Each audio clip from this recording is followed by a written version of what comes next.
وې زمونږ مدرسې ته 2 لک روپۍ میاشت ګیلمنه راکوي. ټیک ته مدرسې. بسم الله الرحمن الرحیم. ما نور څه خو زیات تر زه اوس ویډیوونه په دې فضول میلس باندې نه کومه او نه دې چیزونو ټیم راته خو د یو څو ورځو نه زه په دې ټیک ټاک باندې اورم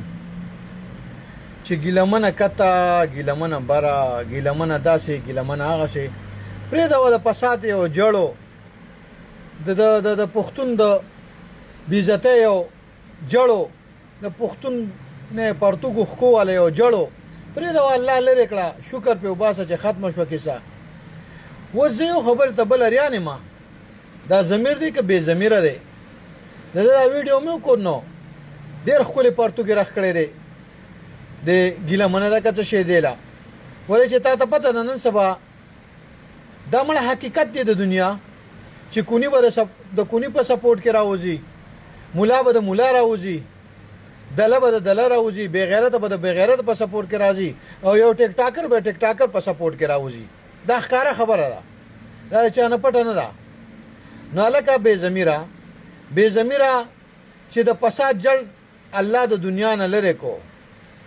او دا مخلوق لکه د هغې چې کوم ویډیوونه ته په هغې باندې یو نظر واچوه او داسې بې ضمیره انسان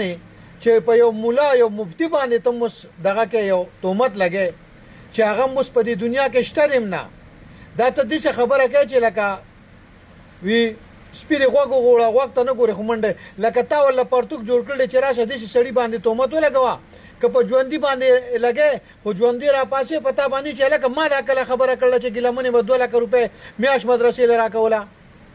یا بې ضمیر انسانه یا بې ضمیره د دنیا په خاوره د پرتوګ نه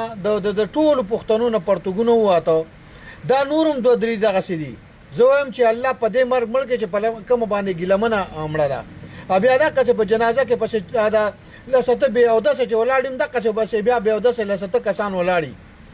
لکه دا دې ښه کار کړی دی ښه یو دا اقدام یې کړی دی پرېږده د دنیا نه لاړه ښه ده چې لاړه نوره پلیتي به جوړوله نور کشران خلک به تباه کولو نور خلک کشران یې تباه برباد کړي وو د خلکو د بې ضمیره خلکو ستا په شان بې ضمیره چې ضمیره بې ضمیره هغه به ورته شپې در 3 و 4 پورې ناست وو ماشومان خلک یې ینګ کلي تباه کړي او برباد کړي وو او ته راځې پرتوګ ولله جوړی الله دې تباه او برباد کا زما د طرفه لعنت دې وي او ډېرې پیرې دې په دې ضمیر بې ضمیره باندې. بیګا ما یو خوب ولیدو په خوب کې مې ګیلمنه ولیده مال موږ ناست یو زیمه او همیره خور ده چاته کې ما خور ولیده لکه چې ما ته څو ورځې مخکې موبایل مې رالیږلی موږ ناست یو مال ګیلمنه راشي ما د لاس نه راکاږي وایي راځه چاته ترې بوځمه په زوره مې راکاږي راځه چاته ترې بوځمه خو دا همیره ما ته و چې پیر صاحب نه مزه نه به ځې په زوره مې راکاږي وایي نه به ځې دا ګیلمنه چې روانه شي هوا شي ایسته زه سم سره پاڅېدم ما سهار خپل جومات ملا ته دا خوب بیان کړم الله خیان خوب مې کتلی دی مولانا صاحب بې تعبیر څه دی ټوله قسمت بیان کړم دا جنې پرون وفات شوې ده ما ته وایي که ورسره تللی وې نو کېدای شي تا هم د دنیا ټکټ اخیستی وې تللی وې خو دې کومې جنې چې راښکو دې واپس و